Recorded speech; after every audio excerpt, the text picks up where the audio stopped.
নমস্কার প্রিয় দর্শক, আমি আরজা কিচেন থেকে আবারও হাজির হয়েছি নতুন একটা রেসিপি নিয়ে। আজ আমি আপনাদের সাথে শেয়ার করব সুজির দুধ পুলির রেসিপি।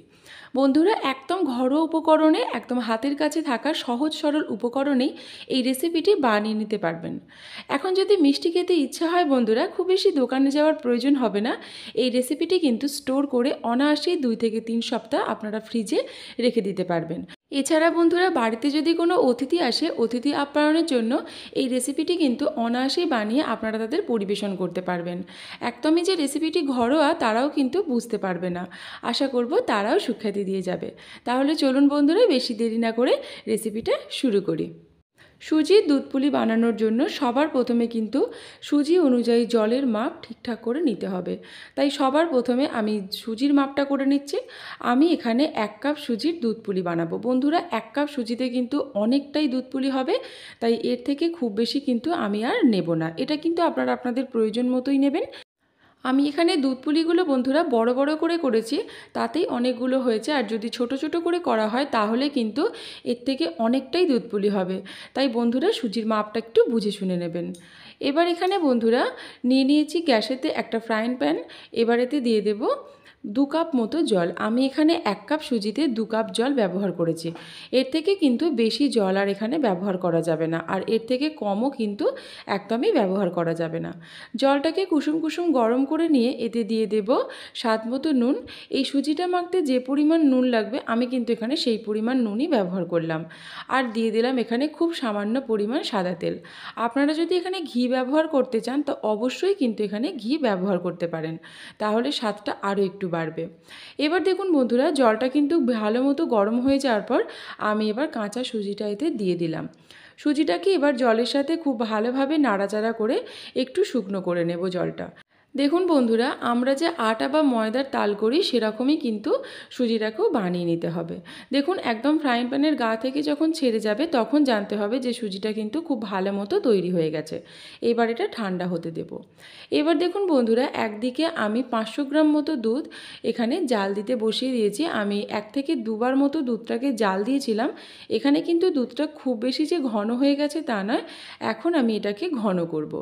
এবার তাতে দিয়ে দেব 2টো এলাচটা কিন্তু অবশ্যই ভালো করে ফাটিয়ে তারপরেই ব্যবহার করেছি, যাতে স্বাদটা আর গন্ধটা খুব ভালো মতো দুধের সাথে মিশে যেতে পারে। এবার দুধটাকে খুব ভালো মতো কিন্তু জাল দিয়ে নিতে হবে।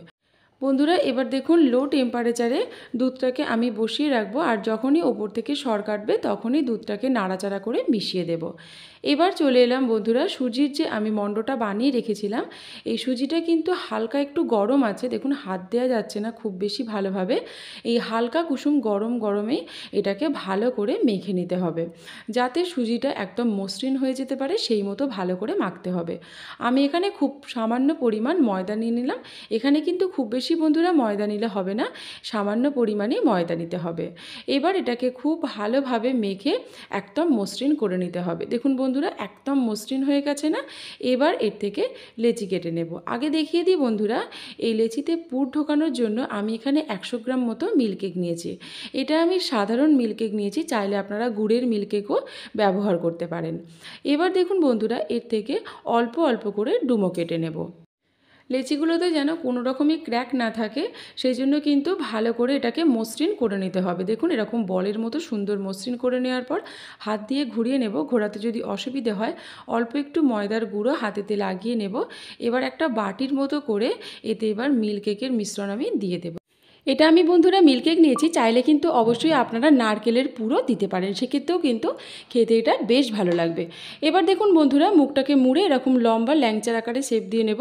এখন যে ক্র্যাকটা দেখা যাচ্ছে, এই ক্র্যাকটা দেখা গেলে কিন্তু হবে না, এমনভাবেই এটাকে মসৃণ তৈরি করতে হবে। দেখুন বন্ধুরা, মসৃণ একটা ল্যাংচা আমাদের তৈরি হয়ে গেছে। দেখুন, খুব সুন্দর দেখতে হয়েছে না?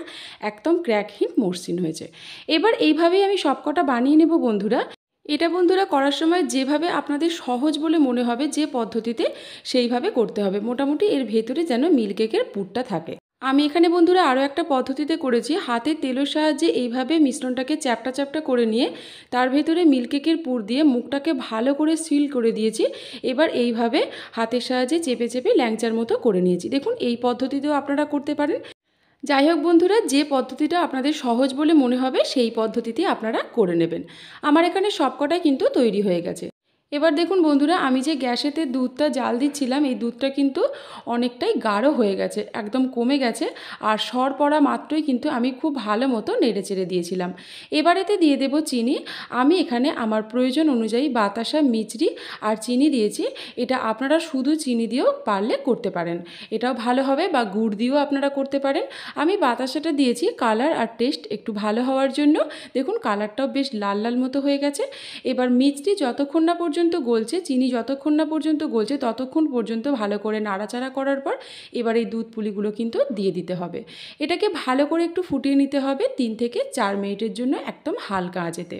মাঝে মধ্যে কিন্তু বন্ধুরা আমি একটু খুন্তির সাহায্যে হালকা হাতেতে ভালো করে ডুবিয়ে দিয়েছিলাম দুধ পুলিগুলোকে, যাতে সমস্ত দিক থেকে দুধ পুলিটা নরম আর সুস্বাদু হতে পারে। দেখুন বন্ধুরা, 3 থেকে 4 মিনিট প্রায় হয়ে গেছে, দুধ পুলিগুলো কিন্তু একদম রেডি হয়ে গেছে পরিবেশনের জন্য। তবে বন্ধুরা, আমি এটা এখন পরিবেশন করব না, আমি ফ্রিজে রাখার পর ঠান্ডা করে তারপর পরিবেশন করব। বন্ধুরা, ঠান্ডা হওয়ার পর এটা আরও একটু ঘন হয়ে যাবে, আর পরিবেশন করার সময় কিন্তু সত্যি বেশ ভালো লাগবে, আর যারা খাবে তাদেরও কিন্তু একদম মন ভরে যাবে। আশা করব আমার আজকের রেসিপি আপনাদের ভালো লেগেছে। আমার আজকের রেসিপি ভালো লাগলে অবশ্যই লাইক বা কমেন্টের মাধ্যমে জানাবেন। যদি নতুন দর্শক হয়ে থাকেন তাহলে অবশ্যই আমার চ্যানেলটিকে সাবস্ক্রাইব করে আমার পাশে থাকার অনুরোধ করলাম। সবাই ভালো থাকবেন, সুস্থ থাকবেন। আমার আজকের রেসিপি দেখার জন্য সবাইকে অনেক অনেক ধন্যবাদ।